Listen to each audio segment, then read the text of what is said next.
So yun guys, so nandito kami ngayon sa ano to? Casa Amaya. Amaya. Anong barangay na nakasama? Amaya un. Amaya, Daang Amaya. Daang Amaya. Hindi. Amaya na talaga. O yun, so kahapon pala nasa Amaya 5, ngayon nasa Amaya 1. Saka pa pala ito ng Amaya 1, no? Amaya 1. So yun guys, nagpa-set up ako ng gitara. PC mo gawa mo, ayan. So anong shop, pangalan ng shop natin, boss? ADL Guitar. ADL Guitars. Yan, so yan. So sulit na sulit, feel na feel ko. Napakaganda ng gawa. Sulit na sulit. Murang-mura, quality. So hindi tayo mapapaya. So any kinds of guitar sineset up niya. Guitars lang ba?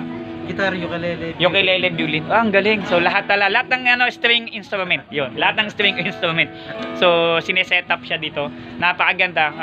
Yung workmanship, quality, tunog pa lang. Parang bago yung luma kong gitara, nagmukha pong bago. So sulit na sulit, no?